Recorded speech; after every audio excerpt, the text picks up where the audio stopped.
अस्सलाम वालेकुम guys, I hope आप लोग सब ठीक ठाक हो, मज़े में हो, फर्स्ट क्लास हो। कर गया बीटीसी स्लिप के नहीं कर गया। मैंने आप लोगों के सामने बयान करके बताया था अपनी पिछली दो वीडियोस में। एक मैंने ईद के दिन वीडियो बना के बताया 65.7 का लेवल इंपॉर्टेंट है। बीटीसी स्लिप करके 68.8 पे भी आया हुआ है और आज हमने बुल आर्मी के अंदर इस डायरेक्शन को पकड़ा है। ग्रुप मेंबर्स आके कमेंट्स में इस चीज़ की तायद कर सकते हैं, इस चीज़ को बता सकते हैं, इस चीज़ को कंफर्म कर सकते हैं आप लोगों के साथ। 65.7 बहुत इंपॉर्टेंट है। ये 71.4 तक जो बीटीसी आया है, ये यहाँ से सिर्फ बीटीसी ने लिक्विडिटी को ग्रैब किया है।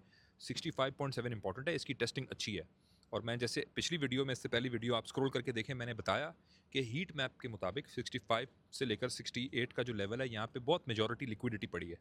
इस लिक्विडिटी को मार्केट ने टच करना है और इस लिक्विडिटी को टच करने के बाद दोबारा मार्केट ऊपर उठ सकती है, जो कि बहुत अच्छी बात है, मार्केट के लिए बहुत पॉजिटिव बात है।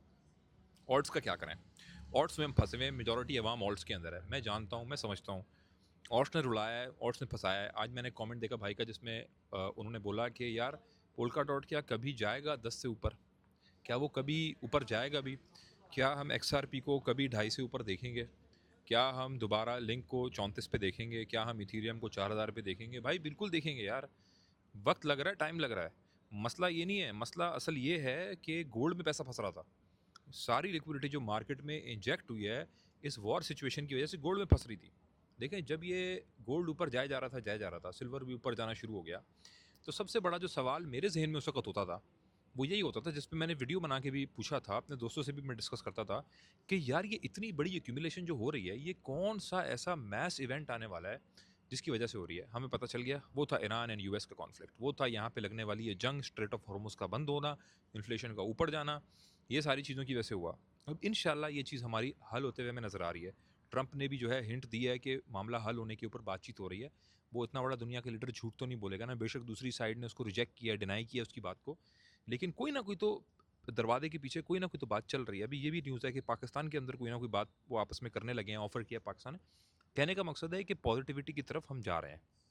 अल्लाह से हम दुआ गो हैं, आप सब भी दुआ करें कि मामला हल हो, दुनिया में अमन व अमान की सूरत हाल पैदा हो, लोगों की नौकरियां जुड़ी हुई हैं, लोगों के कारोबार जुड़े हुए हैं, इंपोर्ट एक्सपोर्ट के काम लोगों के जुड़े हुए हैं, बहुत सारी सर्विस इंडस्ट्री, हॉस्पिटैलिटी इंडस्ट्री, बहुत सारी इंडस्ट्री इस पूरे रीजन की इफेक्ट होती है।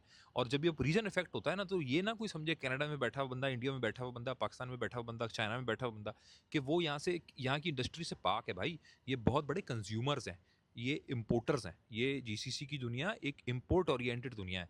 ये बहुत बड़ा बायर है, बहुत बड़ा कस्टमर है दुनिया का। अगर एक कस्टमर नहीं खरीदेगा ना, दूसरी इकोनॉमी भी नीचे जाएंगी। तो ये कोई खुशी मनाने वाली बात किसी के लिए नहीं है दुनिया में। अल्लाह पाक करे कि ये मामले हल हों अच्छे से, इंशाल्लाह आमीन। मगर अब अगर आप देखो, अब ये जंग लग गई, लेकिन सोना तो नीचे जाया जा रहा है। शारिक अमीन, जब आप ये बात कहते थे तो हम सुनते क्यों नहीं थे?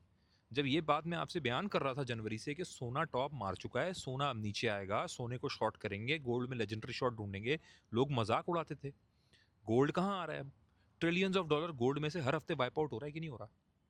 ये मार्केट में मार्केट मेकर, मार्केट शेकर्स का अब क्लियर डिसीजन है। उन्होंने दिखा दिया है, बिग मनी जंग के दौरान नहीं खरीदती, वो पहले से खरीद के तैयार बैठे हुए थे। और अब उन्होंने आप लोगों को ट्रैप किया है कि यार जंग लग गई है, सोना और ऊपर जाएगा। वो लोग ट्रैप हुए हैं और वो लोग ट्रैप होंगे। अब ये पैसा जो निकल रहा है, ट्रिलियंस ऑफ डॉलर यहाँ से और मार्केट में पार्क हो रहा है, इस पैसे ने at the end of the day, इस पैसे ने भी अपने बीटीसी और ऑल्ट्स में घुसना है। अब सिर्फ और सिर्फ एक बड़ी चीज़ का इस वक्त इंतज़ार है, चाहे ईटीएफ्स हों, चाहे आपकी क्लैरिटी एक्ट हो। ये जो चीज़ ऑल्ट कॉइन की पंपिंग, ये चीज़ इस वक्त सारी की सारी डिपेंड करती है आपकी इस वक्त ट्रंप के क्लैरिटी एक्ट पे। एक बार क्लैरिटी एक्ट आता है, रेगुलेशन फ्रेमवर्क में क्लैरिटी मिलती है, रेगुलेटरी फ्रेमवर्क में हमें क्लैरिटी मिलती है, ये मार्केट को रॉकेट लगेगा, ये मार्केट वहाँ जाएगी रातों रात जहाँ आप सोच नहीं सकते। ट्रिलियंस ऑफ डॉलर इस मार्केट में आने के लिए रेडी साइडलाइन पे बैठा है। ब्लैक रॉक का सीईओ लैरी फिंक इसी हफ्ते हमें कहता है कि टोकनाइजेशन ऑफ क्रिप्टो की जो इंडस्ट्री है, ये इंडस्ट्री ट्रिलियन ऑफ डॉलर की इंडस्ट्री है। यार इस चीज़ को समझने की कोशिश करो। जो बातें मैं आप लोगों को कुछ सालों से कहता चला आ रहा हूँ, क्या आज वो हमें पूरी होती नज़र नहीं आ रही? मुझे बताओ यहाँ पे, अगर मैं झूठ बोल रहा हूँ लानत दो मुझे। सारी बातें वो हमें सच होते हुए नजर आ रही हैं। मैं उस टाइम पे टोकनाइजेशन ऑफ इंडस्ट्री की बात कर रहा था, मैं उस टाइम पे मास इंस्टीट्यूशन अडॉप्शन की बात कर रहा था, जिस टाइम पे लोग मलामत गालियां दे रहे थे इस मार्केट को और कह रहे थे कि कभी अडॉप्ट नहीं होगा। खुद ये institute, JP Morgan, Larry Fink ये कहते थे कि ये रैट पॉइजन है, कोई इसको खरीदेगा नहीं, किसी को इसमें इन्वेस्ट नहीं करना चाहिए। मैं उस वक्त आपको कह रहा था ये झूठ बोल रहे हैं। ये चीज़ होगी, आज हमें होती हुई नजर आ रही है। लेकिन एक जो मसला है आज के प्राइसेस में रिफ्लेक्ट नहीं हो रही। ये प्राइसेस में रिफ्लेक्ट होगी मेरे भाई, ये आज इसीलिए प्राइस में रिफ्लेक्ट नहीं हो रही क्योंकि इस मार्केट को ऐसा रॉकेट लगना है जिसको किसी ने ज़हन गुमान में सोचा नहीं है। उसके लगने से पहले इस मार्केट को सप्रेस करके रखा हुआ है ताकि आप और मैं इससे दूर भागें। जिस चीज़ से हमें ये जितना दूर भगा रहे हैं, हमने उस चीज़ के करीब उतना जाना है। ये बिग मनी का समझ लो मैनिपुलेशन का फंडा। जिस चीज़ से जितना दूर भगा रहे हैं, आपने उस चीज़ की तरफ उतना जाना है। ये चीज़ लिख लो, किसी बड़े से बड़े मंजे ट्रेडर से पूछ लो, आपको वो बात बताएगा। यहाँ मैं आपके सामने रोब पिट के ये बात आपसे इसलिए कर रहा हूँ ताकि जो ये फाइनेंशियल एवोल्यूशन इतनी बड़ी हमारे सामने खड़ी है, इससे कहीं आप जो है वो हाथ ना धो बैठो। आप साइडलाइन पे बैठ के सिर्फ तमाशे देख के तालियां ना बजा रहे हो, आप उसका हिस्सा हो। मुझे पता है लोग निराश हैं, परेशान हैं क्योंकि अल्ट सीज़न नहीं लगा, क्योंकि हमें पिवट एग्जिट नहीं मिला। जितना टाइम लग रहा है उतना बड़ा एग्जिट होगा। ये बात आप इंशाल्लाह ताला, अल्लाह पाक की ज़ात बेहतर जानती है कल का क्या है, लेकिन ये बात आप इंशाल्लाह लिख लो। अगर 2 साल पहले की भी मेरी बात आज अल्लाह के फजलो करम से सच्ची साबित हो रही है। नैस्डैक की टोकनाइजेशन की पिछले साल मैंने बात की है, नैस्डैक टोकनाइज कर रहा है अपने आप को। तो ये इंशाल्लाह ऑल्ट कॉइन की पंपिंग की बात भी हमारी इंशाल्लाह पूरी होगी।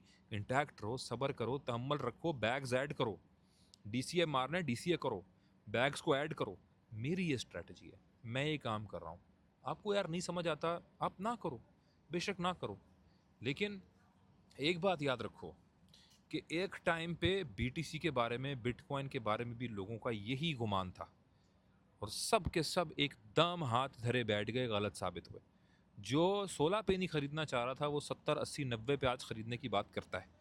जो आज ऑल्ट कॉइन को इन प्राइसेस पे नहीं खरीदना चाह रहा था ना, जो नहीं खरीदना चाह रहा, कल को उन प्राइसेस पे ख़रीदना उसको नहीं चाहिए। फिर वो तब ख़रीदने के पीछे भागेगा और मेरे ख्याल से वो इस लायक नहीं है कि वो उन प्राइसेस पे भी ख़रीदे। फिर ये मेरी एक आपसे गुजारिश है, ये रिसर्च बेस्ड बातें हैं। हर जो चीज़ मैंने कही है, मैंने मौसमी मेंढकों की तरह, बुल फ्रॉग्स की तरह, मैंने ये बातें हवा में नहीं कही। ट्रस्ट मी ब्रो, साइंस पे नहीं की। मेरे पास अपनी हर बात का दलील है, लॉजिक है, रीजनिंग है, रिसर्च है, एनालिसिस है और मेरे बुल आर्मी के जितने मेंबर्स हैं टेलीग्राम, डिस्कॉर्ड के, उनसे वो शेयर होता रहता है, वक्तन फ़वक्तन शेयर होता रहता है। तो ये मेरी आपसे गुजारिश है भाई, अब आप जो बेहतर लगे अपने पैसों के साथ करें। Thank you so much ji.